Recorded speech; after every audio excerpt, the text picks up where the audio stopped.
வணக்கம். சர்க்கரை நோய் மருத்துவம் அப்படிங்கிறது உணவு கட்டுப்பாடு, உடற்பயிற்சி, வாய் வழியாக எடுத்துக்கக்கூடிய மாத்திரைகள், இன்ஜெக்ஷனாக குத்தக்கூடிய இன்சுலின் அப்படின்னு சொன்னாவே எல்லோரும் ஒரு பயம் பேஷண்ட்ஸ்க்கு, ஐயோ வலிக்குமே எங்களுக்கு குத்த தெரியாதே அப்படின்னு சொல்லுவாங்க. அப்படியெல்லாம் இல்லை. இன்சுலின் எடுக்கிறது ரொம்ப ரொம்ப ஈஸி. அது எப்படி எளிதான முறையில் நீங்கள் சுயமாகவே எடுத்துக்கலாம் அப்படிங்கிறத பற்றி இந்த வீடியோவில் நம்ம பார்க்கலாம். முதல்ல இன்ஜெக்ஷன் போடுறதுக்கு தேவையான பொருட்கள் என்னென்னு பார்த்துடுவோம். டாக்டர் உங்களுக்கு ப்ரிஸ்கிரைப் பண்ணியிருக்கிற இன்சுலின் மருந்து, அது 40 யூனிட்ஸ் மருந்தாகவும் இருக்கலாம், 100 யூனிட்ஸ் இன்சுலினாகவும் இருக்கலாம்.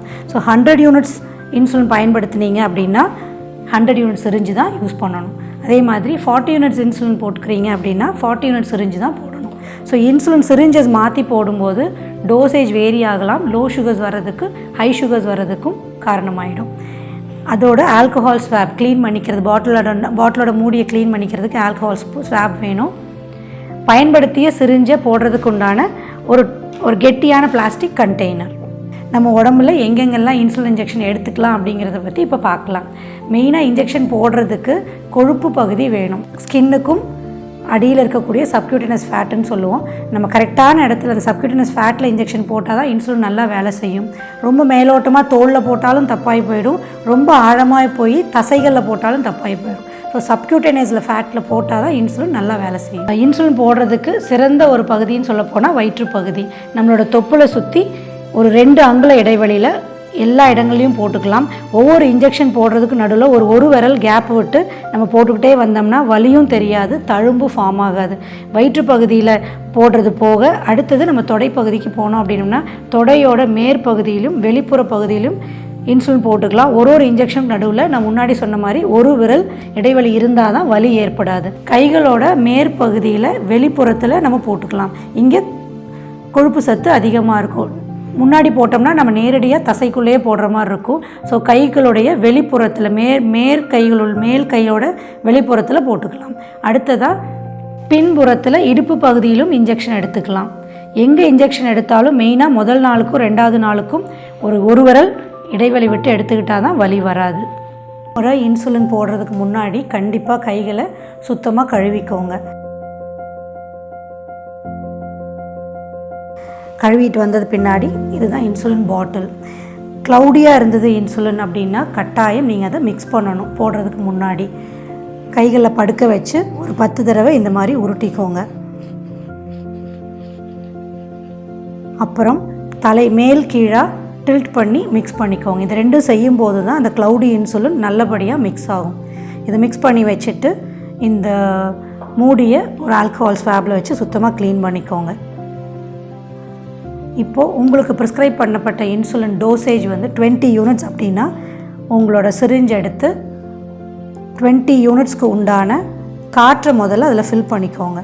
ஏன் இந்த காற்றை ஃபில் பண்ணுறோம் அப்படின்னம்னா இந்த காற்றை உள்ளே செலுத்தும் போது தான் நமக்கு திரும்ப வரக்கூடிய இன்சுலின் ஃப்ரீயாக ஃப்ளோ ஆகி சிரிஞ்சுக்குள்ளே வரும். ஸோ இப்போ இந்த 20 யூனிட் காற்றினை நான் இப்போ தலைகீழாக திருப்பி பாட்டிலுக்குள்ளே புஷ் பண்ணுறேன்.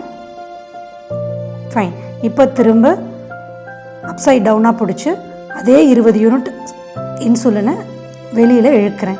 இப்படி இழுக்கும்போது ஏர் பபிள் எதுவும் வராமல் இழுக்கிற மாதிரி நம்ம பார்த்துக்கணும். சப்போஸ் அதில் எதுவும் ஏர் பபிள் இருந்ததுன்னா திரும்ப நீங்கள் புஷ் பண்ணி மேலே உள்ளே தள்ளிட்டு மறுபடியும் ஏர் பபிள் இல்லாமல் இழுத்துக்கலாம். நம்ம போடக்கூடிய இன்சுலினில் ஏர் பபிள் இல்லாமல் இருக்கிறது ரொம்ப ரொம்ப முக்கியம். ஸோ இப்போ 20 யூனிட் இன்சுலின் நம்ம எடுத்து வச்சுருக்கோம். இன்சுலின் போடுறதுக்கு தயாராகிட்டோம். இன்சுலின் இன்ஜெக்ஷன் போடுறதுக்கு முன்னாடி அந்த இடத்த சுத்தமாக ஒரு ஆல்கஹால் ஸ்வாப் வச்சு க்ளீனாக தொடச்சி எடுத்துக்கணும்.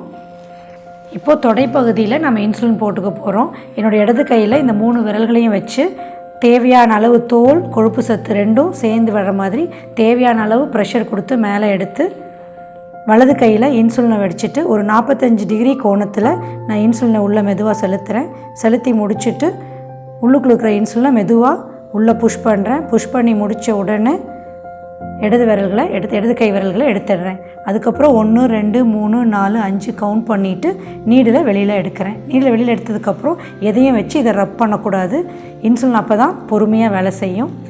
இந்த 45 டிகிரி ஆங்கிள் அப்படிங்கிறது ஒல்லியாக இருக்கிறவங்களுக்கு சரி வரும். இதே உடற்பருமன் இருக்கிறவங்களுக்கு இந்த இன்சுலினை ஸ்ட்ரைட்டாக 90 டிகிரியில் உள்ளே செலுத்தினோம்னா அது கரெக்டாக கொழுப்பு செலுத்து போய் இன்சுலின் கரெக்டாக வேலை செய்கிறதுக்கு கரெக்டாக இருக்கும். உபயோகப்படுத்தின சிரிஞ்சை சரியான முறையில் டிஸ்போஸ் பண்ணுறது ரொம்ப ரொம்ப முக்கியம். நம்ம வீட்டில் இருக்கிற மற்ற குப்பையில் போடுற குப்பை தொட்டியில் தயவு செஞ்சு போடவே போடாதீங்க. அதுக்குன்னு உண்டான ஒரு பஞ்சர் ப்ரூஃப் கண்டெய்னர் ஒன்று வாங்கி வச்சுக்கோங்க. நீங்கள் யூஸ் பண்ண சிரிஞ்சு கேப்பை திரும்ப உள்ளுக்குள்ளே போடணும்னு அவசியம் இல்லை. சிரிஞ்சையும் கேப்பையும் அதுக்குள்ளே போட்டு பத்திரமா குழந்தைங்களோட ரீச் இல்லாத இடத்துல வச்சுக்கோங்க. இந்த கண்டெய்னர் 3/4 நிரம்புற வரைக்கும் வெயிட் பண்ணிவிட்டு இதை உங்கள் டாக்டர்கிட்ட கேட்டுட்டு எந்த வழியில் டிஸ்போஸ் பண்ணணுமோ அதை கரெக்டான வழியில் டிஸ்போஸ் பண்ணிக்கிறது அவசியம். இது பாட்டில். ஒன்ஸ் பாட்டில் ஓப்பன் பண்ணிட்டோம்னா திரும்ப ஃப்ரிட்ஜுக்குள்ளே வைக்கணும்னு அவசியம் இல்லை. நார்மல் ரூம் டெம்பரேச்சரில் 1 மாதம் வரைக்கும் இன்சுலின் ஸ்டேபிளாக இருக்கும்.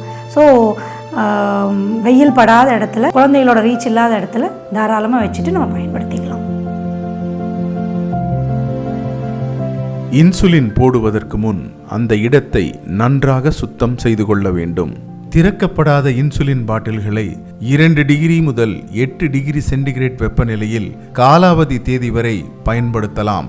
பயன்பாட்டில் உள்ள இன்சுலின் பாட்டில்களை 4 வாரங்கள் வரை சாதாரண ரூம் டெம்பரேச்சரில் நேரடி சூரிய ஒளி படாத இடத்தில் வைக்கலாம். இன்சுலினை ஃப்ரீசரில் கண்டிப்பாக வைக்கக்கூடாது. பயணத்தின் போது இன்சுலினை ஐஸ் பேக் உள்ள ஒரு பையில் வைத்து எடுத்து செல்ல வேண்டும்.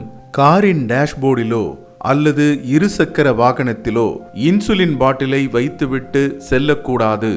இன்சுலின் ஊசியின் நுனிப்பகுதி வளைந்தோ அல்லது மழுங்கியோ இருந்தால் ஊசியை பயன்படுத்தக்கூடாது.